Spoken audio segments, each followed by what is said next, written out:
Hankerson Photography.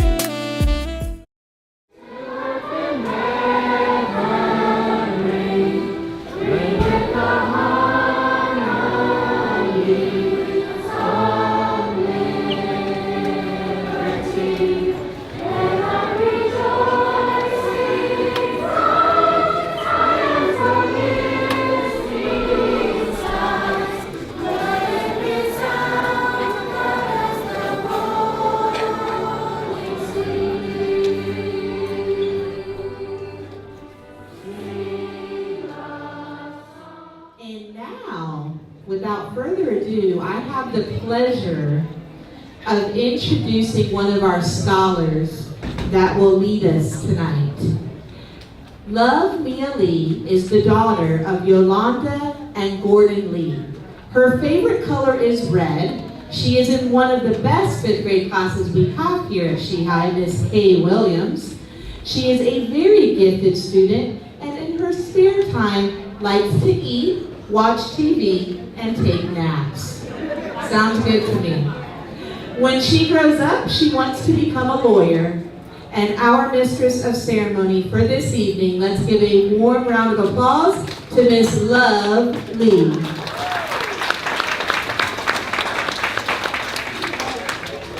Good evening. Welcome to our Black History program. It is a pleasure to be here and pay tribute to the contributions of African Americans in every field, from science, the arts, politics, and religion. Why we celebrate Black History Month. Every year in February, we set aside a few weeks to focus on the amazing contributions that African American people have made to this country. We acknowledge the trials that our elders endured, as well as the achievements they experienced. Here are 5 reasons why we celebrate Black History Month. 1. To honor historic leaders of the Black community. 2. To help us become better stewards of the privileges we've gained. 3. It provides us the opportunity to highlight our history and culture. 4. It creates awareness for all people. And 5. Celebrating Black History Month reminds us that Black history is our history. I have a dream. I have a dream. Dr. Martin Luther King Jr. said these memorable words to the crowd in Washington, 1963. I have a dream that one day this nation will rise up and live out the true meaning of its creed, that all men are created equal. I have a dream that my 4 little children will one day live in a nation where they will not be judged by the color of their skin, but by the content of their character. When we let freedom ring, we will be able to speed up that day, when all of God's children will be able to join hands and sing in the words of the old Negro spiritual. Free at last, free at last. Thank God Almighty, we are free at last. This train is not for glory, this train. This train. This train is not for glory, this train. This train. This train is not for glory, no care of the good and holy. This train is not for glory, this train. This train. This train don't take no sleep with this train. This train.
want to be if you try to be what you can be. Hey, black child, do you know where you're going? Where you're really going? Do you know you can learn what you want to learn if you try to learn what you can learn? Hey, black child, do you know you are strong? I mean really strong. Do you know you can do what you want to do if you try to do what you can do? Hey, black child, be what you can be. Learn what you must learn. Do what you can do. And tomorrow, your nest will be what you want it to be.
He woke me up this morning and started me on my way. Oh, Lord. Oh, how y'all doing? Oh, it's so good to see everybody. How y'all doing tonight? All right. Y'all looking good tonight. How many of y'all know who I am? Who am I, baby? Who am I? Who am I? Grandma. Grandma comes back for this every year for my grandbabies. All right. Okay, everybody looking good. Grandmama looking good. Y'all don't know, black don't crack. Grandmama 74 years old. I know y'all can't tell. All right. Well, anyway, it's February, and y'all know what happens every February. Grandmama has to come to the school and give the grandbabies their Black History lesson.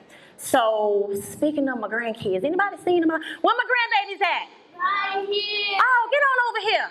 Come on over here. Get your lesson from Grandmama. Sit on down. Oh, Grandma, how my grandbabies doing today?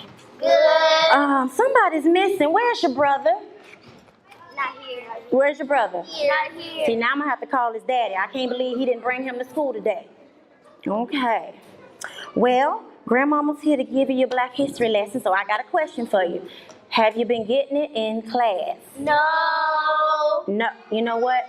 Now I'm gonna have to talk to Miss Hankerson because this is unacceptable. But I understand she's trying to get everybody ready for the FSA, so I get it. I get why she can't do it. So tell her, are you listening? You listening to me? Tell her Grandmama got her back this year, but she gonna have to get it together next year, okay? All right, because Grandmama ain't gonna live forever. I'm 74, so, and I look good, but I'm not gonna live forever, and I'm gonna have to pass this book down to somebody, and it's gonna have to be her, so she's gonna have to get it together so she can do these lessons. So let Grandmama see what she's got for you this year. Okay. Oh, here we go. All right. So, have I ever told my grandbabies about Zora Neale Hurston? No. Never? Okay, so Zora Neale Hurston, let's see. She was a writer in the early 1900s. She was a real creative type. She wrote stories and plays and books. She attended Howard University, where she also became a member of Grandmama's sorority, Zeta Phi Beta Sorority Incorporated. If I got some sorors out there, how y'all doing? All right. And let's see, she traveled all over the world and met and worked with so many different people to get her inspiration for her writing. Now, despite all that, she died almost an unknown soul in a small town where Grandmama actually grew up, until she was rediscovered by a soon-to-be famous author by the name of Alice Walker. I know y'all know who she is. You saw the movie The Color Purple. It was her that rediscovered Zora Neale Hurston. And one of her stories was eventually made into a movie by Oprah Winfrey. Y'all don't seem impressed by that. Y'all don't know Oprah. Okay, that's fine. Anyway, it was the movie called Their Eyes Were Watching God. I was an unofficial African-American writer in the early 20th century. Before I died, penniless and nameless, I published 4 novels and more than 50 short stories, plays, and essays. Today, in the town of Eatonville, Florida, folks celebrate my life and work weekend-long festival called the Zora Neale Hurston Festival.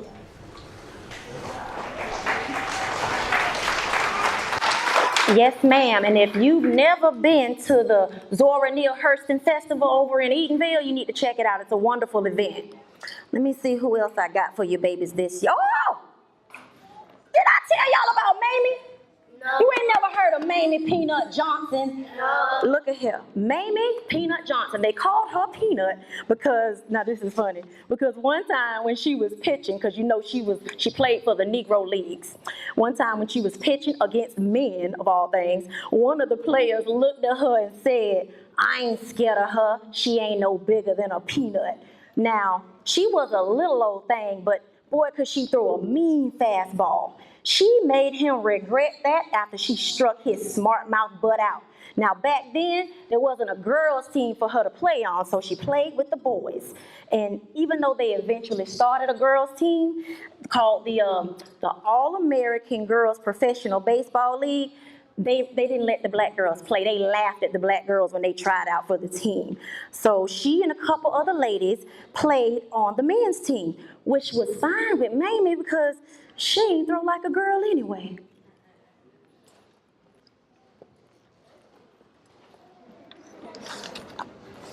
I was 5'4", less than 120 pounds. I could pitch any baseball player to the ground. All right, I was girl. the first female pitcher to play Negro League baseball. From 1953 to 1955, I played for a team called the Indianapolis Clowns.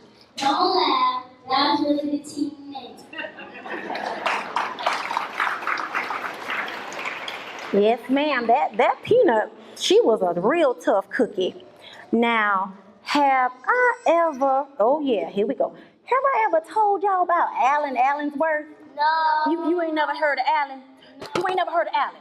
No. Boy, look, Alan Allensworth was a high-ranking military colonel who decided to form his own town in California. Now, in 1908, he and some groups of other African-American families started to build homes. They built a school, some roads, some restaurants, a library, a hotel, and some other public buildings. Now, the town didn't survive much longer after his death in 1914. But now it's preserved as a historical state park in California that you can actually visit.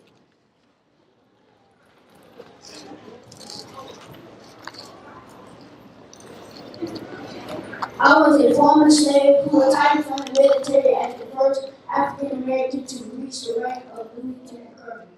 I also founded a small town called Hankerson, California. It was the first time to be founded and fighting by African Americans. So maybe when we go on vacation again, Grandmama can take you over to Allen's. Hey, girl, I know you're not talking during my lesson. You know better than that. Well, maybe Grandmama can take y'all to Allensworth on vacation. Would you like to see the place? No? Yeah, I know. You heard it was a ghost town too? I know. Okay, let me see what else I got for you. Has Grandmama ever told? Oh, yeah, right there. I know you heard of James Weldon Johnson. No. I'm gonna have to see Miss Hankerson. Ooh, I'm gonna have to talk to her. Okay, James Weldon Johnson was a well-educated man. He had been a school principal. He was a lawyer. He was a civil rights activist, just like Martin Luther King. He was a writer, and he is the one that originally wrote, "Lift every voice and sing." Stop singing. Did you really just do that? Oh, wow. Grandmama's grandbabies are haters, but that's okay. Anyway, he wrote that song originally as a poem in honor of Abraham Lincoln's birthday at the Stanton School where he was the principal. Now, his brother decided to put some music with it, and then it became unofficially known as the Negro National Anthem.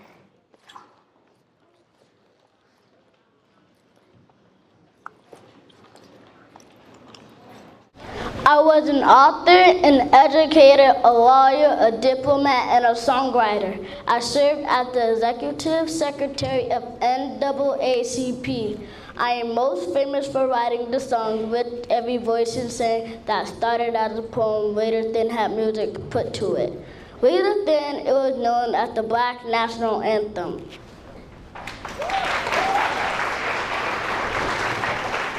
Yes, indeed. So I know you're going to become real familiar with that song real soon, if you know what I mean. Now, let me see what else I got for. Oh. Do you know about Freetown? No. You don't know about Freetown? No. Okay, so right down the road here in Pasco County is an area that used to be known as Freetown, the Freetown settlement, as a matter of fact. It was an area in Tampa Bay where freed slaves tried to establish their own community. Now, it was the idea of a former slave named Benjamin Baisden. It was a thriving little town with self-sufficient black folks. Now, real quick, what does self-sufficient mean? To take care of yourself. That's right. You take care of your own self, your own family, your own business. So they were self-sufficient folks. They were educating and taking care of their own families until Mother Nature brought that to an end.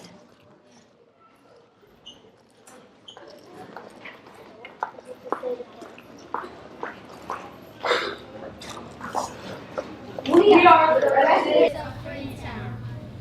In 1866, in Patrick County, over 200 acres of land was held by freed slaves, founded by Benjamin Baisden. It was known as Freetown. We had a school and a church, and our livelihood was orange crops. Then in 1894, there was a freeze who killed our orange crops.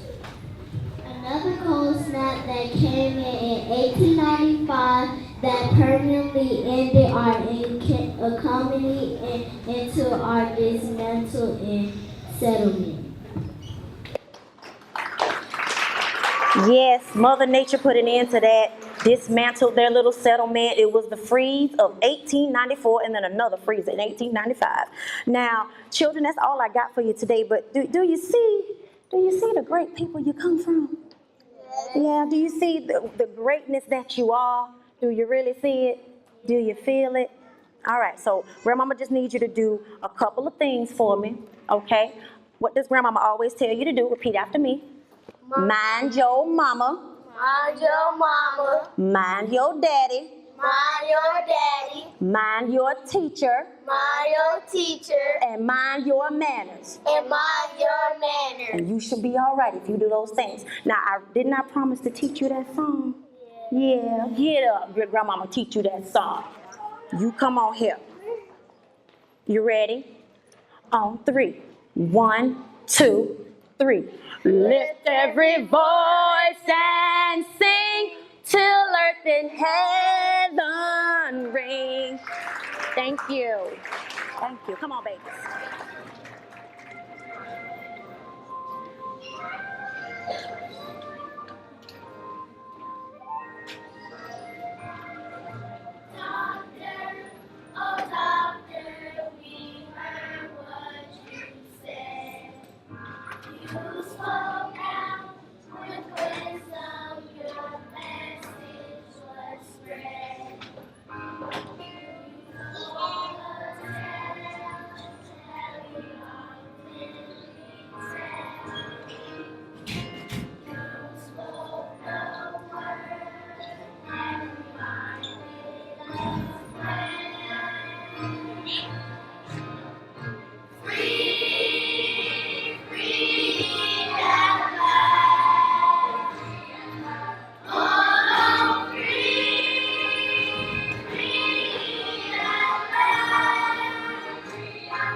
They say the God man. I'm told the God man Died for my liberty.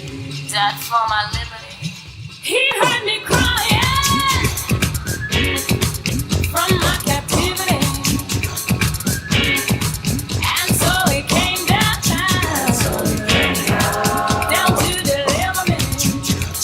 Whoa, whoa, whoa, from the shores of Africa to the doors of America, where voices to heaven, bring for liberty. We cry freedom, freedom, freedom. Said we cry freedom, freedom, freedom. Said we cry freedom, freedom, freedom. Oh, we cry freedom, freedom, freedom. Our heart cries freedom. My heart cries freedom. Your heart cries freedom. His heart cries freedom.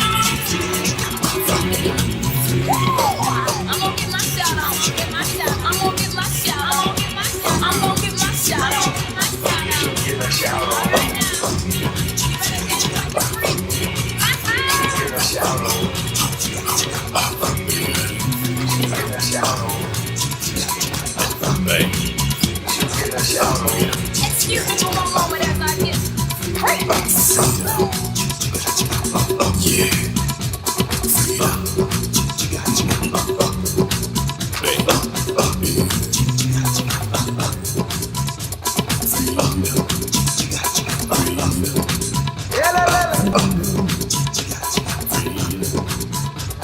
Oh yeah, oh yeah. Feel the fear.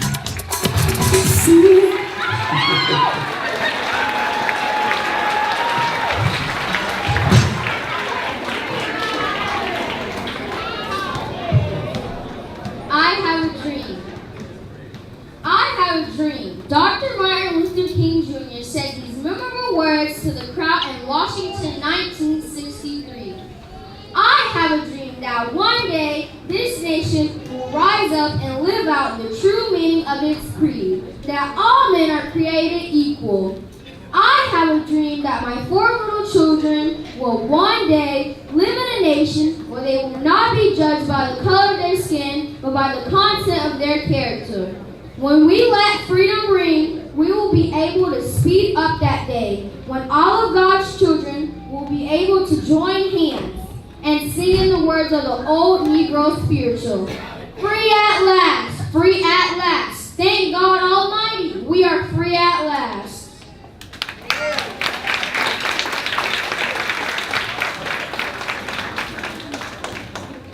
Black History Museum, kindergarten and first grade.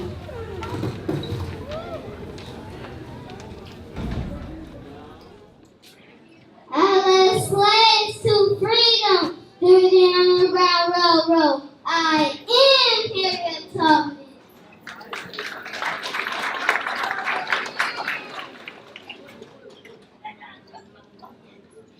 I was arrested for not giving up my seat in the city bus. I started a year-long bus boycott. I am Rosa Parks.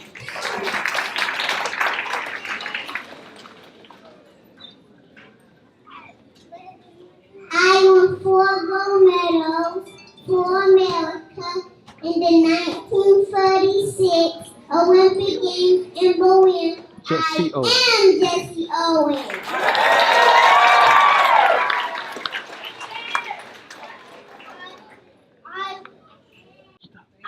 I was the first African American baseball player to play with the Major League Baseball team. I am Jackie Robinson.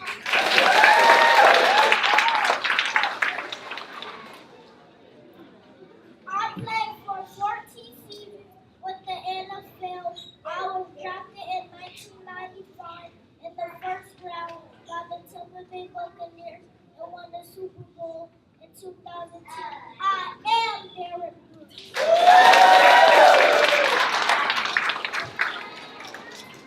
I was a Baptist minister in Montgomery, Alabama. I won a Nobel Peace Prize in 1964. My dream still lives on. I am Dr. Martin Luther King.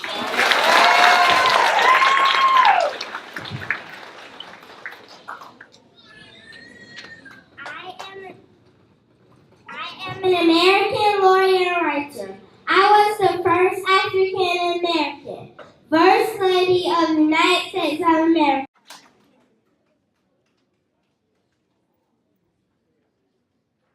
I was the first African American president of the United States of America.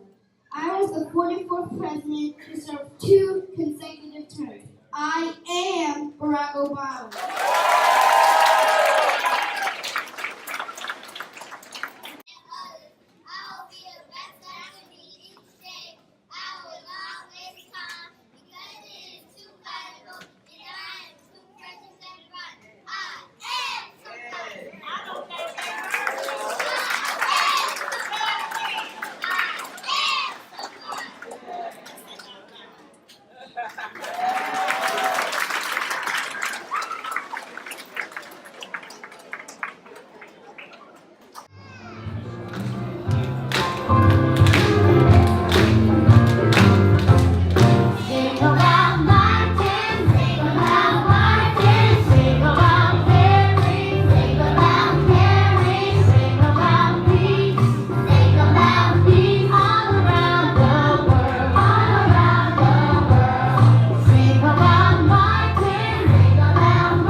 round of applause for all of our teachers and especially Ms. Joyner, Mr. Davis. And I want to also give thanks to Mr. Hankerson for volunteering his videography. If you liked the video, please subscribe to my channel. Thank you.